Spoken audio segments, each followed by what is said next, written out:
overwhelming for us at times. He left everything. We turn back because we have all these choices, and we get stuck in our lives, sometimes because there's too many choices. And we don't just commit to following Lord in all of this. We commit to following as long as this is okay and that's okay. That's not what Matthew did. Levi does. Levi says, by his actions, because you see there's no dialogue here. Jesus said follow. Matthew doesn't dialogue with him. He doesn't ask him the ins and outs of what is it going to cost me, what's it going to mean. He got up and followed. In a few minutes, the whole town knew about Levi's decision. Everybody knew about it. They couldn't believe it. Could you believe it? Man, if Bill Gates, well, we know he did, and Steve Appleton, or not Appleton, Job, just he just stepped down from Apple, but did he step down, or would we step down to serve the Lord? Chris Johnson, who's over in Nicaragua, he's an engineer, and he was in he's a water engineer, a high-paying job, and the Lord called him and his wife to consider going on the mission field. And he walked away from all that. God calls different people different ways. He might not be calling you to leave your job, but he might be calling you to be involved in an area that you have the ability to help, to be a part of. It's just a matter, really, of asking the Lord to continue to guide. I can hear the town people question. And I can hear them? I heard my family. My family question. I got letters from my family, and they question, and then they still ask, is it going to last? I mean, gosh, I've been a Christian for 32 plus years now. I've been in the ministry for almost all of that time in one form or another. And they still ask, is it going to last? It's hard to believe that people will walk away from what they've been holding on to. And I imagine the people wanted to come because, gosh, can you imagine? He walked away from a lucrative job. This guy had to have a big house. How do I know that? Because you look at all the people that gathered at his house. So whether Matthew was his second name, or maybe just as Simon Peter name was changed from Peter to the Rock, maybe Jesus changed Levi's name to Matthew because Matthew means a gift of God. And we'll see in a moment how that figures out. So think about this for a moment. The Hebrew name for Levi means joined in harmony. Isn't that pretty cool? Joined in harmony. I can hear his parents thinking about a name. Boy, what are we going to name our son? Man, I want him to just bring harmony to God's people. Man, let's name him Levi, and that means joined in harmony. That would be a kind of really neat name. Names have meaning. Amanda means worthy of love, and that's why we named her that, because it means worthy of love. And I can tell you some of your names and what you have named some of your kids. And so, boy, he names them that, and it sounds like the hope of his parents. The hope. Man, this is going to be a really neat thing. I wonder how they felt when he chose to be a tax gatherer. There ain't no harmony in the Jewish community with a tax gatherer. Can you imagine that maybe that was, to their disheartening? That they would have felt like my mom said to my sister, your brother's a failure at life.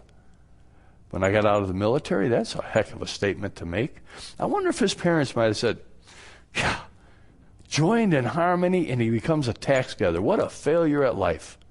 Man, he can no longer go to the synagogue with us. And today we say, hey, my son can't go to church, my daughter can't go to church because they're such a sinner. Hopefully we never get that foolish. If Jesus did rename him, it was indeed an act of divine poetry. Because Matthew, this despicable character, the low rung of society, the most hated job in the world, Jewish world, would become what his new name suggested, a gift of God for his people, to his people. Imagine that. And he becomes that, and we'll see by what God uses him to do. On your outline, Jesus' choice. It's utterly amazing of all the people in Capernaum, and Levi being one of the most unacceptable people, that Christ would choose him to be a disciple. And I think about that, and I've said, you don't know how many times, why would he choose me? when the pastors back in Omaha asked me to be the youth minister, why would God want me? I said, man, I got Christian leprosy.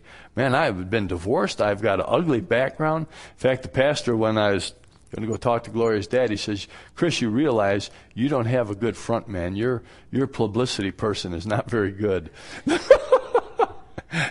Man, he was saying, Chris, your life is pretty pathetic. I don't know anybody that will accept you in their family except by Christ changing my life. And boy, Christ chooses him. Jesus sought out the man no one else wanted, and everyone else was hoping that the wrath of God would fall on, especially every time he had his hand out for taxes. And they're thinking, man, I don't have enough money to pay taxes. But boy, his hand would be out. And if they couldn't pay, well, I'll give you credit. You're just going to have to pay 5 times the amount. It's kind of, money tree's nothing new. These guys have money tree down. 500% interest. You don't know what they charged in them days. And this, of course, was to become one of the trademarks of Jesus' ministry. Choosing the most unlikely. Choosing the least respectable people.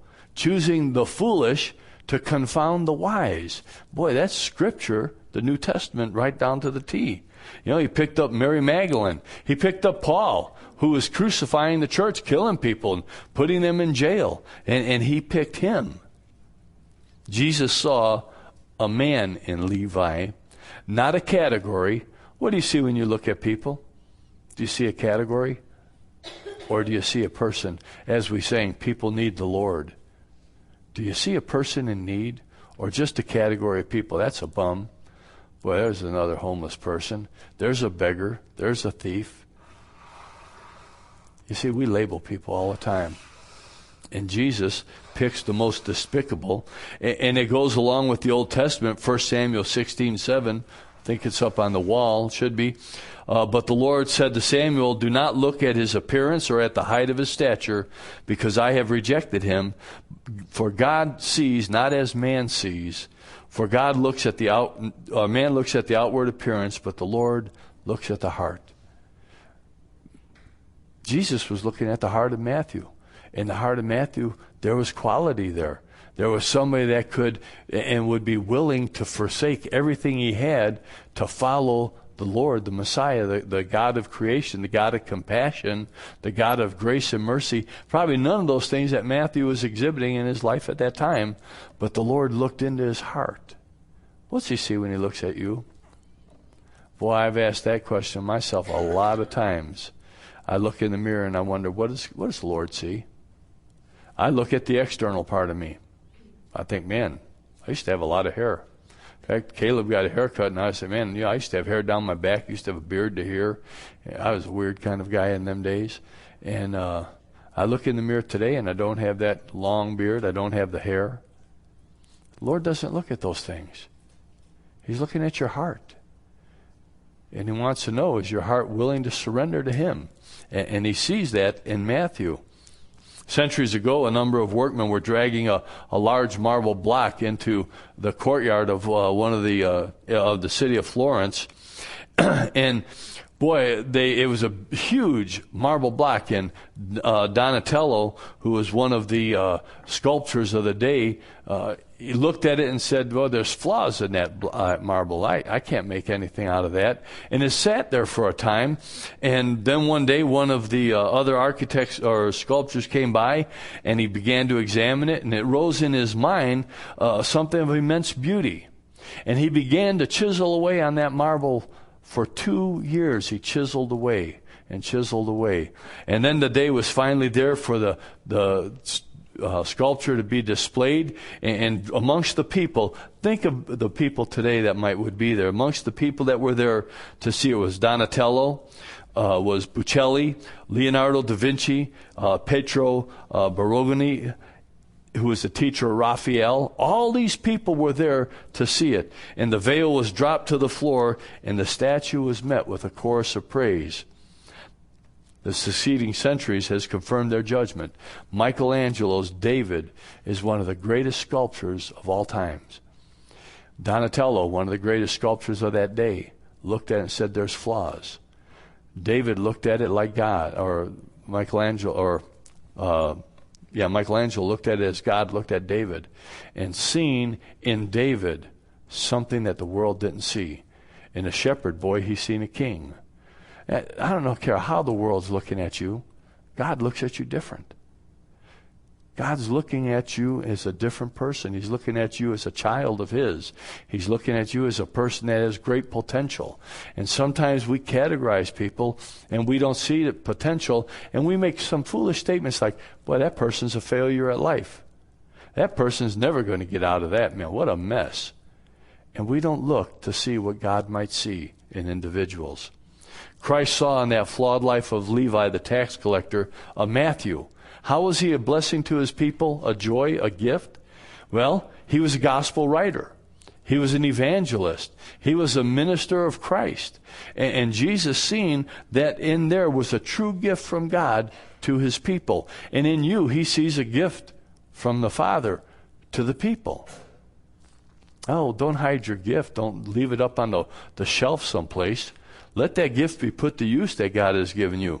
You see, He sees men and women with an artist's eye. He's looking at you with an artist's eye. Oh, and He looks at me and thinks, yep, I got to chisel some of them rough spots off. I still have some. He's still chiseling away. But He's looking at you, and He's looking at you with eyes of love, eyes of an artist. And He sees beyond what we see in ourselves. He doesn't look at Chris and say, yep, I don't have to worry about counting too many hairs on his head anymore. He doesn't look that way. I might think that way, but He looks at me and says, boy, there's a person that I can use. Even with my shortcomings, He still looks at you and me as a person who has great potential to be used in a mighty way to touch a world that needs touching. Be on your outline, Levi's life was revolutionized. Verse 15, he decided to sponsor a reception for Christ's honor.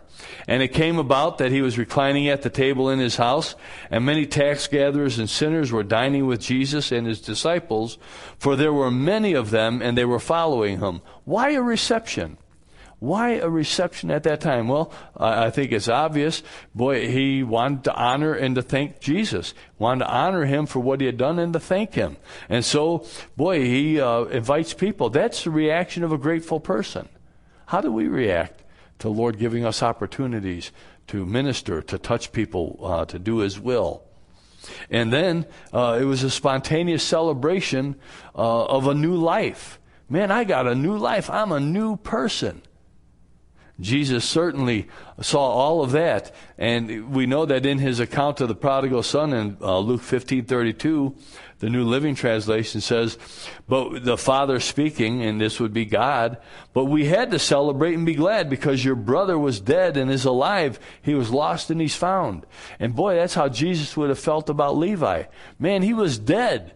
He was in a nowhere job. He was a hated person, but now he is found. Man, he has come and he has given it all to the Father to be used by Him. Levi also threw that party that he could share Christ. He wanted to share Christ with his friends. Luke 5:29 says it was a great banquet, and that there were many that were there. Levi evidently had a big house. And it was packed out. There were guests there. There were tax collectors. And there were sinners. And boy, I like the way the New Living puts it. There were tax collectors and other disreputable people. That would have been me. And other disreputable people. Maybe you can see yourself as a disreputable person before you came to Christ. If you didn't, I don't know if you really came to Him, because we were disreputable. Sinners is a technical term for people who the Pharisees felt were inferior because they didn't follow the traditions and the laws and the rules of the Pharisees and of the Old Testament. They especially despised the people that didn't do the cleansing of their hands and their dishes, and they wouldn't even eat with them. So imagine these people are at the house. They wanted to see what was happening, but boy, they weren't letting anybody touch them. I could see them kind of all in a circle, and maybe they have their lackeys on the outside to protect them from being touched because they didn't want to be defiled. Boy, defiled would be a bad thing for them. And so they would have set up blocks. And then to boot, there's Gentiles at this house. Man, there are every sort of people there. And they would have all been disreputable in their eyes. Roman numeral number 2 on your outline, we find